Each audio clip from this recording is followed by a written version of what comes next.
A lot of school districts have their last day today. Good Tuesday morning.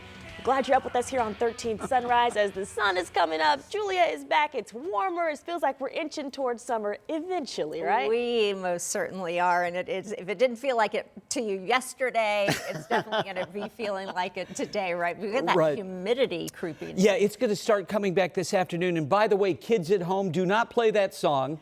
In 1975, I played that song over the PA. Yeah, didn't you? I got in trouble. Miss Camille Taylor called me in and said, quit hanging around vagabonds. And I don't ever want to hear that song again. Just don't play it over the PA and then you'll be fine. Right. That was my tip to Zion Benton Township High School. Hey, we've got a good day ahead, especially if you like it warm. What we don't have today, and it's 6 o'clock if you just got up, is this. We don't have this rain, but we will. In fact, you'll notice the rain, Rochester, Minnesota, heavy cells north of Ames, Iowa, and Des Moines down towards St. Joe, Missouri. That is headed in our direction, but not today, and really not until late tomorrow. So let's just enjoy this. And my goodness, all you need to do is look at this regional map and you can see what's ahead.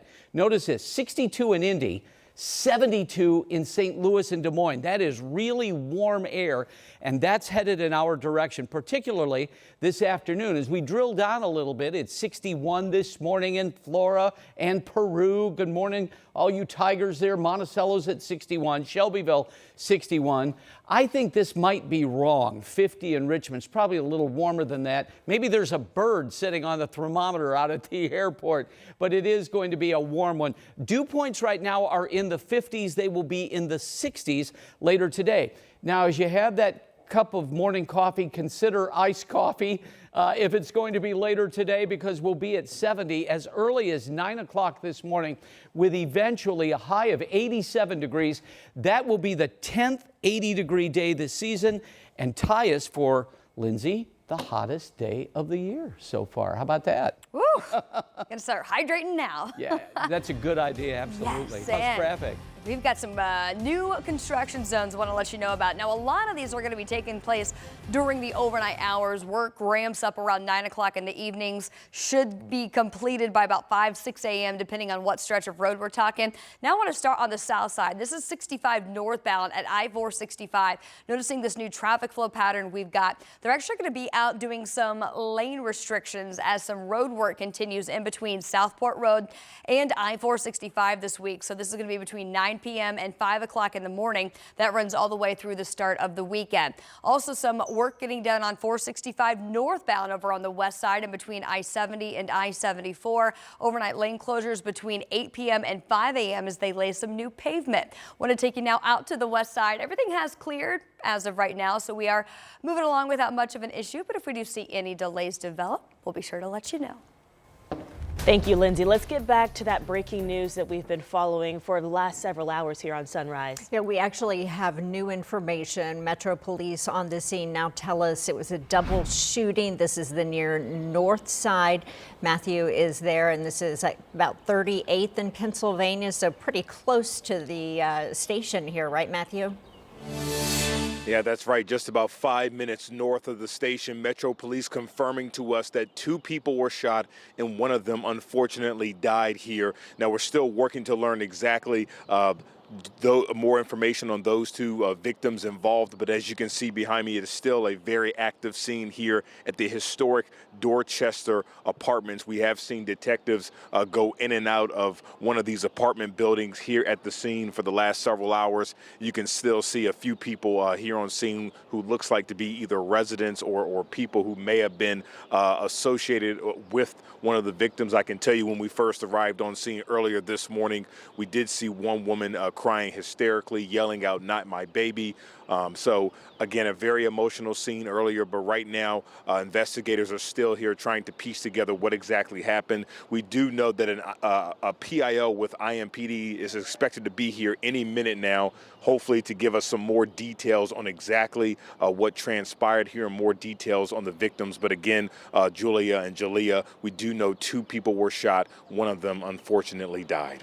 Yeah, it sounds like a really, really tough situation out there, Matthew. Thank you for that update. Well, the teen driver accused of causing a crash that killed Mason Alexander is out on bond this morning. Trey Williams was the driver. Alexander was the passenger when that car swerved off the road, hit a tree, and then caught fire. Trey Williams appeared before the judge yesterday in the Hamilton County Courthouse, as he is now charged with reckless homicide, reckless driving, and for having false government identification. He's been in custody since his arrest on May 1st, but he was just waived to adult court last week. Originally, the prosecution and defense had agreed to a $10,000 bond. However, the judge said here that the circumstances of this case were so troubling, he raised the amount to $50,000. Alexander's family and the chief deputy prosecutor here supported that move. We're dealing with a behavior that needs to be adjusted in some way, and I don't have the answers to that. I think the courts and parental guidance it's more focused to get that achieved. Now, if Williams who was released on bond, he will not be allowed to drive. A jury trial is set right now for October 6th. A woman is under arrest this morning in connection with a deadly overdose at an Indianapolis gym. Employees at Planet Fitness found 39-year-old Derek Sink unresponsive in the tanning bed of that gym back in November. You likely remember this story. It gained a lot of national attention. The coroner confirms he died of an overdose just days before he was found. Police say texts on his phone led them to 41-year-old Heather Bradford. Bradford is now charged with dealing in a controlled substance resulting in death. That is a level 1 felony. An Indianapolis man has been sentenced to 35 years in prison for shooting his pregnant girlfriend in 2023. The woman survived the shooting, but her unborn child died. A jury found Stephen Whelan guilty of attempted murder and aggravated battery during a trial earlier this year. Whelan is accused of shooting his girlfriend in the head while her 3 other children were inside the home. There is a new trial date set this morning for the man at the center of a child abuse investigation at a Brownsburg daycare. Gabriel Garner appeared in court yesterday facing 48 different sexual abuse charges against children. Investigators have identified, they say, at least 8 potential victims. The investigation began at the Main Street University for Kids Daycare, where Garner worked. Police say multiple victims told them Garner asked them to touch him inappropriately. Court documents reveal Garner had pictures of children from Main Street University for Kids on his cell phone. The director and the owner of that daycare are also each facing charges. Garner's expected back in court June 30th. Well, Governor Mike Braun appointing 3 new members to the IU Board of Trustees. The governor has now appointed broadcaster Sage Steele, attorney James Bopp Jr., and attorney Brian Eagle to that board. He also reappointed Quinn Buckner as the current board chair.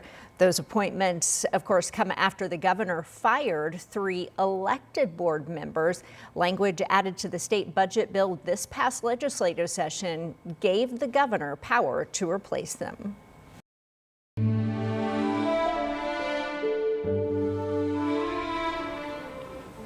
Family, friends, and leaders across Indiana are saying a final goodbye to Colts owner Jim Ersce. They gathered for a private funeral service yesterday.